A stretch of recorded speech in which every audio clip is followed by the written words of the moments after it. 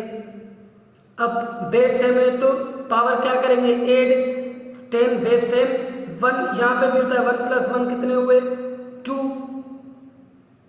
अब 10 पावर 2 को हम कैसे लिखते हैं 100 ml, तो हमारा करेक्ट ऑप्शन कौन सा होगा सी।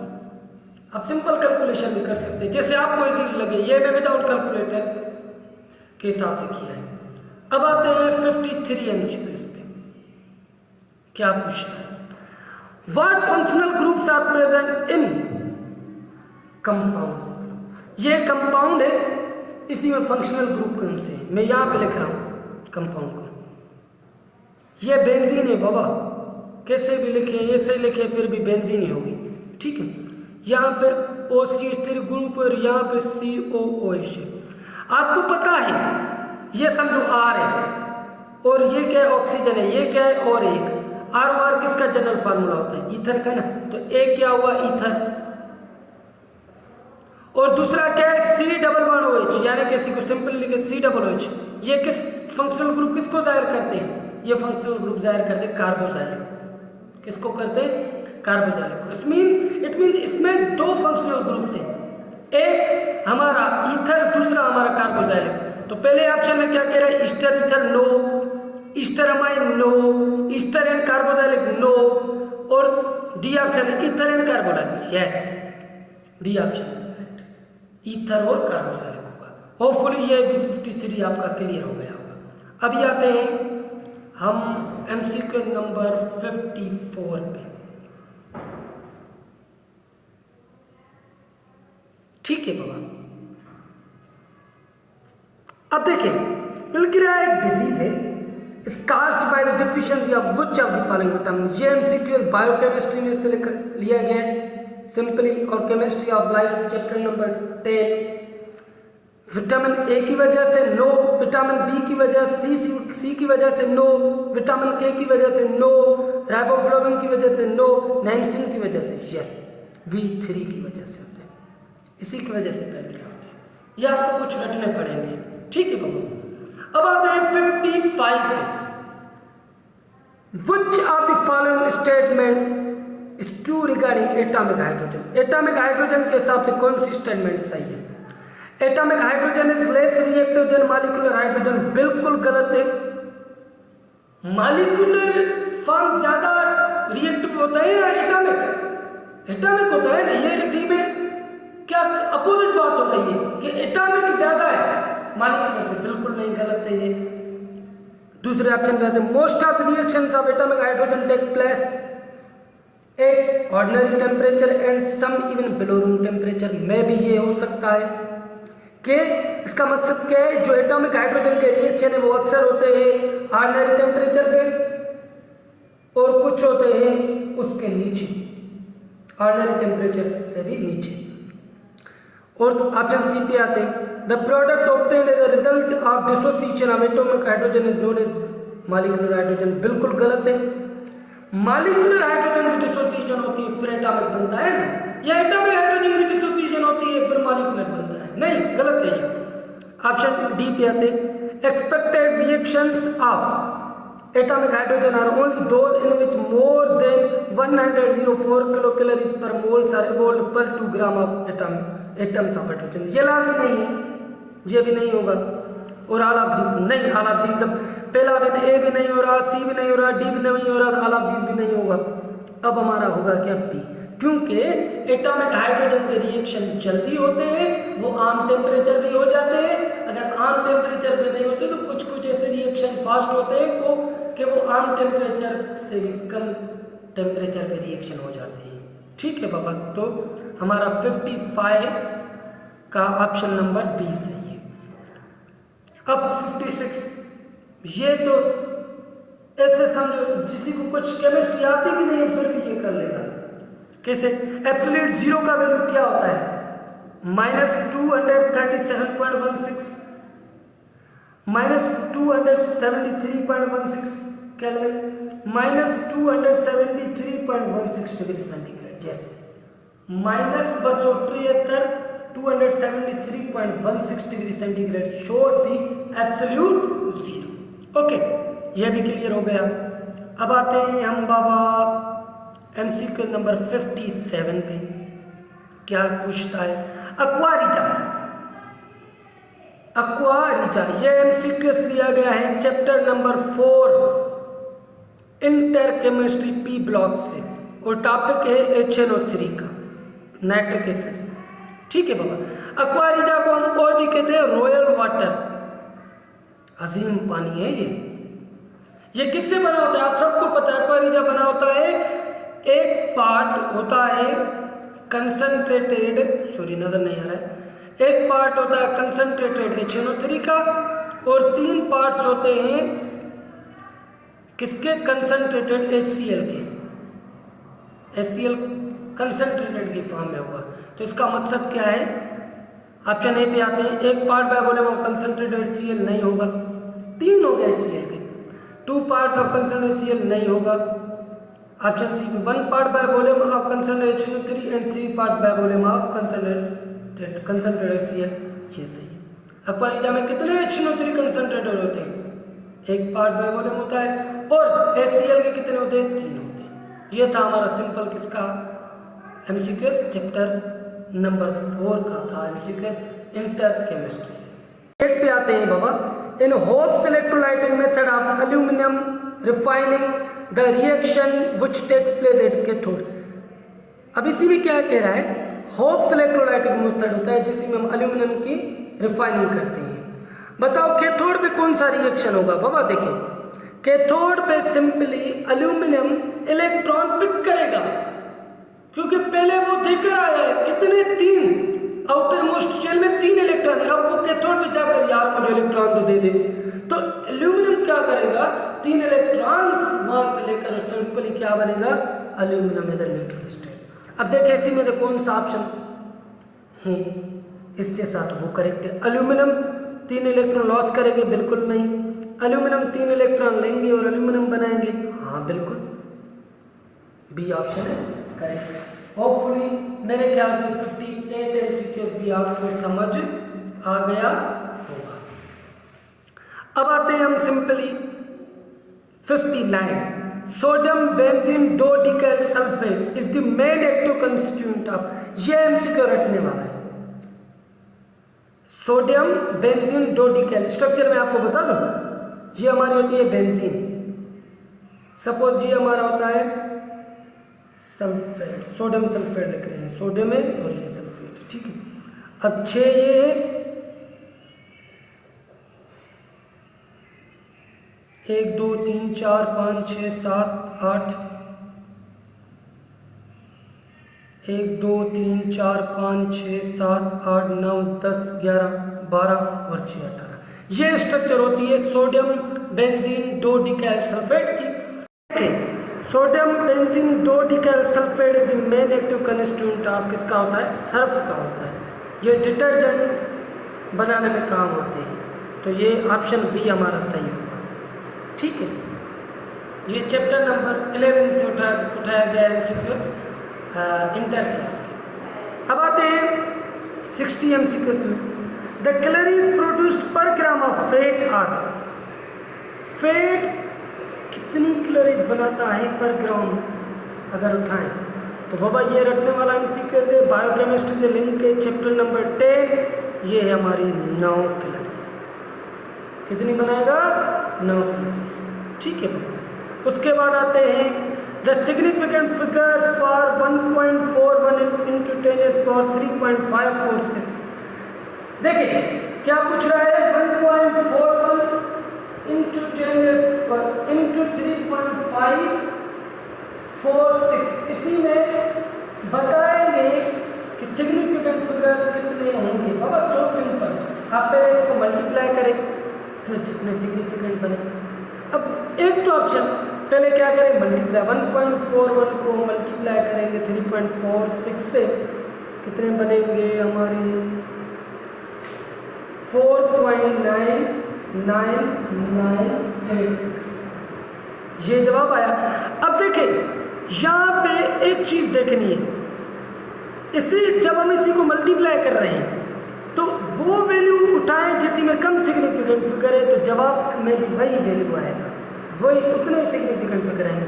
इसी में देखें तो 3 सिग्निफिकेंट है, इसी में देखें 1 2 3 4 है, मगर हमारे जवाब में कितने हैं? 1 2 3 4 5 6। इट मीन्स इसी को हम कन्वर्ट करेंगे 3 में, इट मीन्स इसी को हम राउंड अप करेंगे। तो क्या करेंगे, डायरेक्ट क्या करेंगे, हम टोटली 4 डिजिट लेंगे, उसी को कन्वर्ट करेंगे 3 में। ये छोड़ दे, इसी का काम ही नहीं है 2 डिजिट का। ठीक है बाबा, खामखा टाइम जाया करेंगे। ये देखें 9 है, अब 9 is greater than 5, round up करें तो ये 9 रिमूव हो जाएगा, एक इसी में ऐड हो जाएगा, फिर एक इसी में ऐड हो जाएगा, फिर एक इसी में, तो 5.00 बनेगा। अब 5.0 हमारा बी ऑप्शन इज करेक्ट। ठीक है बाबा। उसी के बाद आते हैं electronegativity of element increase as we go from. आपको पता है इलेक्ट्रोनेगेटिविटी इंक्रीज कब होती है? इन पीरियड्स का मकसद लेफ्ट टू राइट, जब हम लेफ्ट टू राइट चलते हैं तो हमारे इलेक्ट्रोनेगेटिविटी इंक्रीज होती है। सो करेक्ट ऑप्शन कौन सा होगा? बी। ठीक है बाबा। अब आते हैं हम एमसीक्यू नंबर 63। क्या पूछ रहा है इसी में, विच ऑफ द फॉलोइंग या विच of the bond explain waters high boiling point. High boiling point कौन सा, पानी में हाई बॉइलिंग पॉइंट क्यों होती है, कौन सा बॉन्ड हमें बताता है? बहुत सिंपली आपने पढ़ा होगा, पानी में हाई बॉइलिंग पॉइंट की वजह क्या होती है? हाइड्रोजन बॉन्डिंग की वजह से। किसकी वजह से? हाइड्रोजन बॉन्डिंग की वजह से। सो हमारा करेक्ट ऑप्शन कौन सा होगा? आयनिक बॉन्ड लो, कोवलेंट बॉन्डिंग लो। पानी में कोवलेंट बॉन्डिंग होती है, पानी की जो बेसिक प्राइमरी बॉन्डिंग है कोवलेंट है। जब एक पानी का मॉलिक्यूल दूसरे पानी के मॉलिक्यूल से अटैच है, एक फोर्स है जिसी को हम कहते हैं हाइड्रोजन बॉन्डिंग, और हाइड्रोजन बॉन्डिंग को हम कहते हैं simply secondary force, secondary force. ठीक है बाबा, ये इतनी स्ट्रांग नहीं होती है as compare to primary force.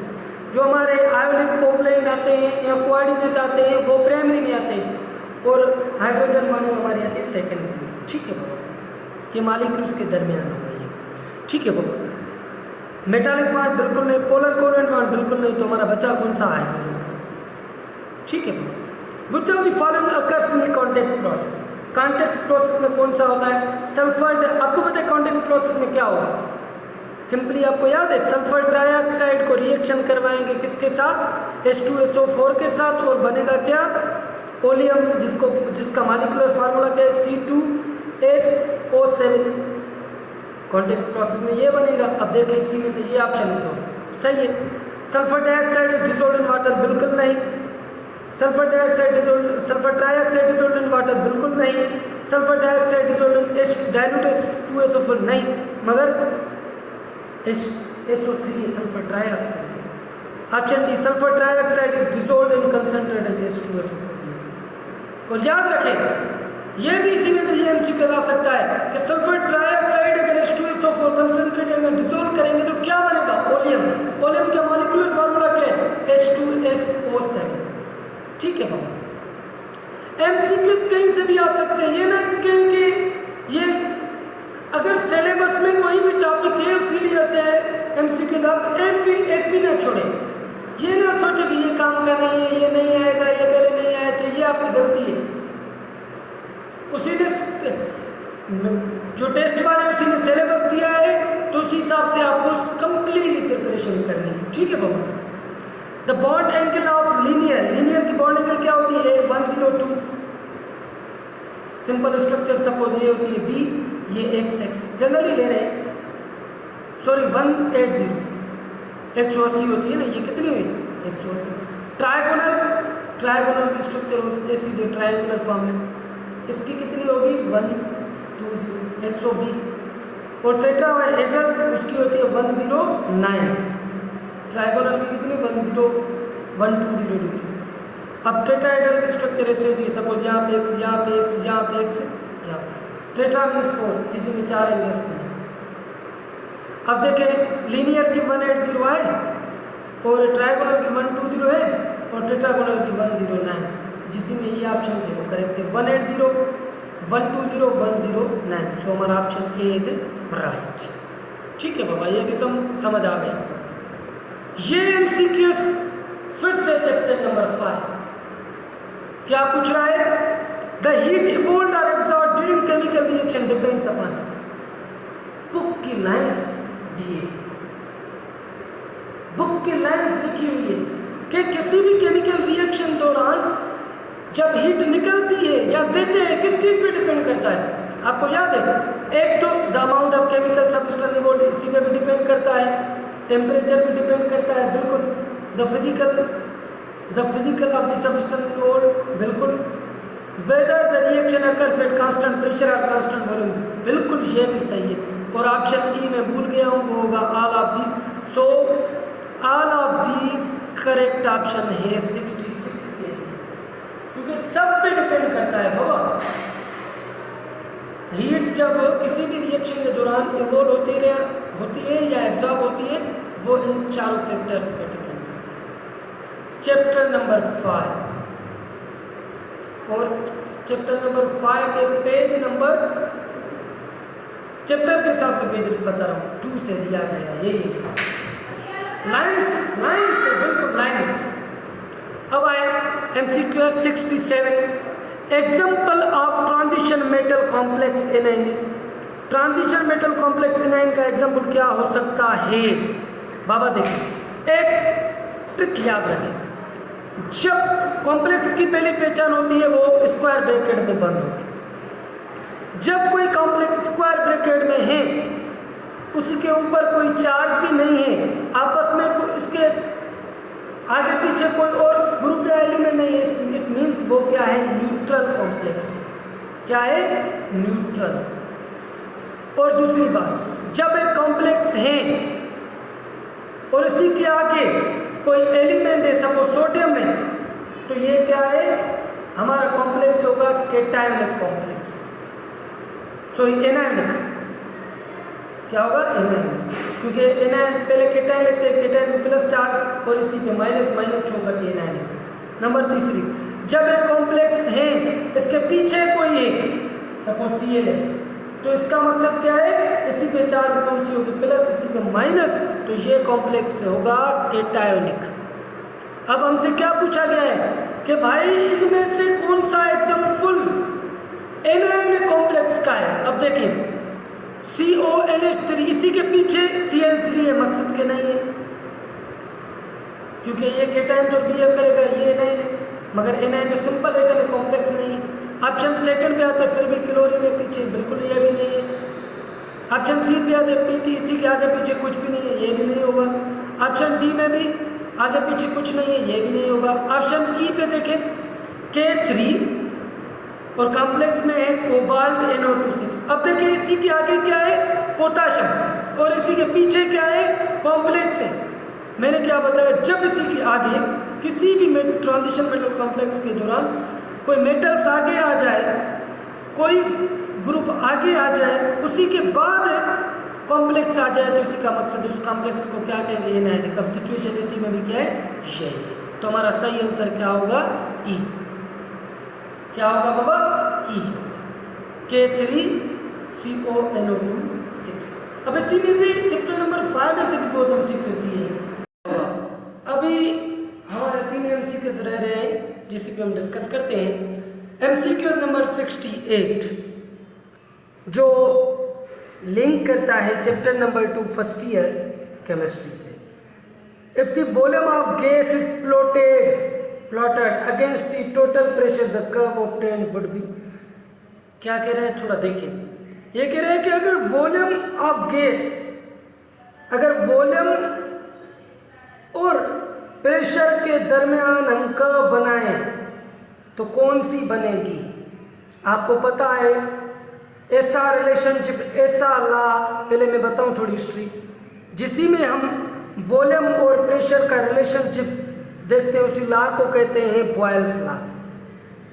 और बॉयल्स लॉ के दरमियान जो कर्व बनती है वो होती है हमारी पैराबोला। क्या होती है बाबा, पैराबोला। लिहाजा मैं एक बात आपको बता दूं, ये हाइपरबोला होनी चाहिए। पैराबोला ऐसे होता है, हाइपरबोला होती है ऐसे। मगर हम क्या करें, सिंध टेक्स्ट वालों को हम क्या कर सकते हैं, किताब में पैराबोला लिखा हुआ है तो हम ऑप्शन सिलेक्ट कौन सा करेंगे, पैराबोला। मगर इंटरनेशनल बुक्स लिखते हैं हाइपरबोला, ये याद रखें। मगर ये भी आपको याद रखना है हमारे टेक्स्ट बुक के हिसाब से तो क्या होगा, पैराबोला। अभी आते हैं MCQ 69 पे। इन गोइंग फ्रॉम एक इलेक्ट्रॉनिक कॉन्फ़िगरेशन किसी एलिमेंट की, ये है वो इलेक्ट्रॉन जा रहा है इसी इलेक्ट्रॉनिक कॉन्फ़िगरेशन में। बताएं कि कोई एनर्जी वो इलेक्ट्रॉन क्या करेगा, एब्जॉर्ब करेगा, एमिट करेगा, या ग्राउंड स्टेट में होगा, या किसी दूसरे एटम से कनेक्टेड होगा, बेंड होगा, या कहीं भी चेंज नहीं आएगी। तो इसी का आए मकसद देखते हैं। In going from 1s2 2s2 2p6 3s2 3p6 4s1 to एक एटम है जिसी के इलेक्ट्रॉनिक कॉन्फ़िगरेशन ये है, लास्ट में आता है 4s1, ठीक है।